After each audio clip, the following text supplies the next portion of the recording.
Atos dos Apóstolos. Capítulo 8. Perante o Sinédrio. Foi a cruz, esse instrumento de vergonha e tortura, que trouxe esperança e salvação ao mundo. Os discípulos não passavam de homens humildes, sem dinheiro e com nenhuma outra arma que não a palavra de Deus. Entretanto, na força de Cristo eles saíram para contar a maravilhosa história da manjedoura e da cruz, e para triunfar sobre toda a oposição. Sem honra ou reconhecimento terrestres, foram heróis da fé. De seus lábios saíam palavras de divina eloquência que abalaram o mundo.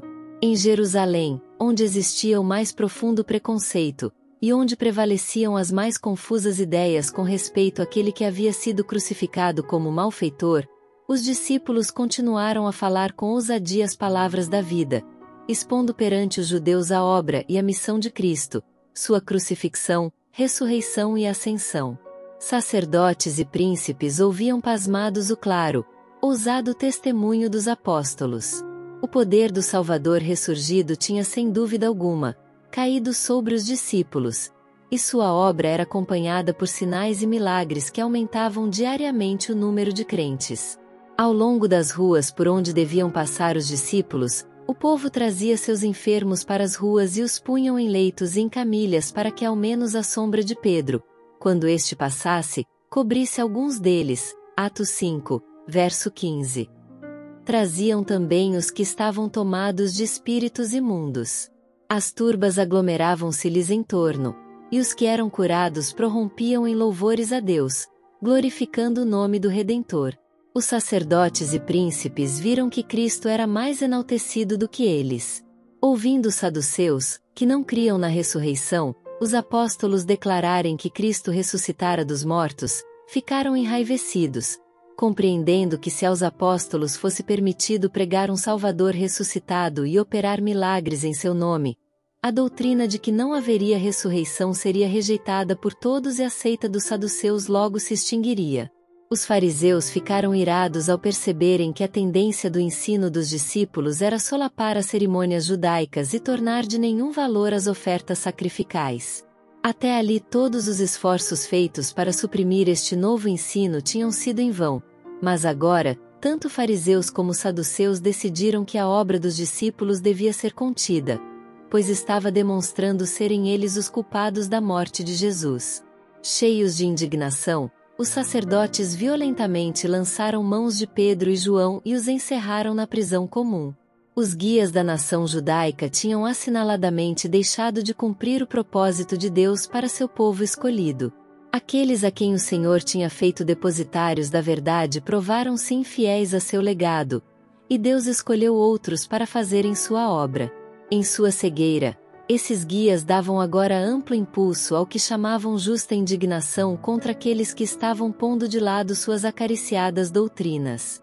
Não podiam sequer admitir a possibilidade de não haverem entendido devidamente a palavra, ou que tivessem interpretado mal ou mal aplicado as Escrituras. Agiam como homens que houvessem perdido a razão. Que direito têm esses ensinadores, diziam, alguns deles meros pescadores, para apresentar ideias contrárias às doutrinas que temos ensinado ao povo? Estando determinados a suprimir o ensino dessas ideias, aprisionavam os que o estavam apresentando. Os discípulos não se intimidaram nem esmoreceram com tal tratamento. O Espírito Santo lhes trouxe à mente as palavras proferidas por Cristo. Não é o servo maior do que o seu senhor. Se a mim me perseguiram, também vos perseguirão a vós. Se guardaram a minha palavra, também guardarão a vossa. Mas tudo isto vos farão por causa do meu nome, porque não conhecem aquele que me enviou. João 15, versos 20 e 21. Expulsar-vos-ão das sinagogas. Vem mesmo a hora em que qualquer que vos matar cuidará fazer um serviço a Deus. Tenho-vos dito isto, a fim de que, quando chegar aquela hora, vos lembreis de que já vô-lo tinha dito. João 16, versos 2 e 4. O Deus do céu, o poderoso governador do universo, tomou em suas mãos a questão do aprisionamento dos discípulos, pois homens estavam a guerrear contra sua obra. À noite, o anjo do Senhor abriu as portas da prisão e disse aos discípulos: Ide e apresentai-vos no templo, e dizei ao povo todas as palavras desta vida. Atos 5, verso 20. Esta ordem era diretamente contrária à ordem dada pelos chefes judeus. Porventura disseram os apóstolos: não podemos fazer isto sem ter consultado os magistrados e recebido deles permissão? Não. Deus dissera: ide, e eles obedeceram. Entraram de manhã cedo no templo, e ensinavam. Atos 5, verso 21. Quando Pedro e João apareceram entre os crentes e contaram como o anjo os havia guiado diretamente através do grupo de soldados que guardavam a prisão, ordenando-lhes retomar a obra interrompida, os irmãos se encheram de espanto e alegria. Nesse ínterim, o sumo sacerdote e os que com ele estavam convocaram um conselho, e a todos os anciãos dos filhos de Israel. Os sacerdotes e príncipes resolveram atribuir aos discípulos a acusação de insurreição, acusando-os do assassínio de Ananias e Safira e de conspiração para despojarem os sacerdotes de sua autoridade. Esperavam despertar a turba de tal maneira que esta decidisse tomar a questão nas mãos e tratar com os discípulos como haviam feito com Jesus. Eles sabiam que muitos que não haviam aceitado os ensinos de Cristo estavam cansados do arbitrário governo das autoridades judaicas, e ansiosos por alguma mudança. Os sacerdotes temiam que se esses descontentes fossem levados a aceitar as verdades proclamadas pelos apóstolos e a reconhecer a Jesus como Messias, a ira de todo o povo se levantaria contra os guias religiosos, fazendo-os responder pelo assassínio de Cristo. Decidiram então tomar medidas drásticas para prevenir isto. Quando mandaram trazer os prisioneiros à sua presença, grande foi o seu espanto ante a resposta de que as portas da prisão foram encontradas seguramente fechadas e a guarda estacionada perante elas. Mas não se encontravam os prisioneiros em parte alguma. Logo chegou a estranha notícia: eis que os homens que encerrastes na prisão estão no templo e ensinam ao povo. Então foi o capitão com os servidores, e os trouxe, não com violência, porque temiam ser apedrejados pelo povo. Atos 5, versos 25 e 26. Embora os apóstolos tivessem sido miraculosamente libertados da prisão, não escaparam ao interrogatório e castigo. Cristo dissera, quando estava com eles: Mas olhai por vós mesmos, porque vos entregarão aos concílios. Marcos 13, verso 9. Enviando um anjo para os livrar, Deus lhes dera um sinal de seu amor e certeza de sua presença. Tocava-lhes agora sofrer por amor daquele cujo evangelho estavam pregando. Na história dos profetas e apóstolos, existem muitos nobres exemplos de lealdade para com Deus. As testemunhas de Cristo têm suportado a prisão, tortura e a própria morte, de preferência a violar os mandamentos de Deus. O relatório deixado por Pedro e João é tão heróico como qualquer da dispensação cristã. Achando-se eles pela segunda vez perante os homens que pareciam empenhados em efetuar a sua destruição, nenhum temor ou hesitação se poderia divisar em suas palavras e atitudes. E quando o sumo sacerdote disse: Não vos admoestamos nós expressamente que não ensinasseis nesse nome? E eis que enchestes Jerusalém dessa vossa doutrina, e quereis lançar sobre nós o sangue desse homem. Pedro respondeu: Mais importa obedecer a Deus do que aos homens. Atos 5, versos 28 e 29. Foi um anjo do céu que os livrou da prisão e os mandou ensinar no templo. Seguindo suas instruções, estavam obedecendo a ordem divina, e isto deveriam continuar a fazer, custasse o que custasse. Então o espírito de inspiração sobreveio aos discípulos, os acusados se tornaram os acusadores, denunciando como assassinos de Cristo aqueles que compunham um concílio. O Deus de nossos pais ressuscitou a Jesus, declarou Pedro, ao qual vós matastes, suspendendo-o no madeiro. Deus com a sua destra o elevou a príncipe e salvador, para dar a Israel o arrependimento e remissão dos pecados. E nós somos testemunhas acerca destas palavras, nós e também o Espírito Santo que Deus deu àqueles que lhe obedecem. Atos 5, versos 30 a 32. Tão enraivecidos ficaram os judeus com estas palavras que se decidiram a fazer justiça pelas próprias mãos, e, sem mais processo, ou sem autoridade dos oficiais romanos, matar os presos. Já culpados do sangue de Cristo, estavam agora ávidos de manchar as mãos com o sangue de seus discípulos. Mas no concílio houve um homem que reconheceu a voz de Deus nas palavras proferidas pelos discípulos. Este homem foi Gamaliel, fariseu de boa reputação e homem de saber e alta posição. Seu claro intelecto viu que o passo violento que tinham em vista os sacerdotes traria terríveis consequências. Antes de se dirigir aos presentes, pediu que os presos fossem afastados. Bem conhecia os elementos com quem tinha de tratar. Sabia que os assassinos de Cristo em nada hesitariam a fim de levar a efeito seu propósito.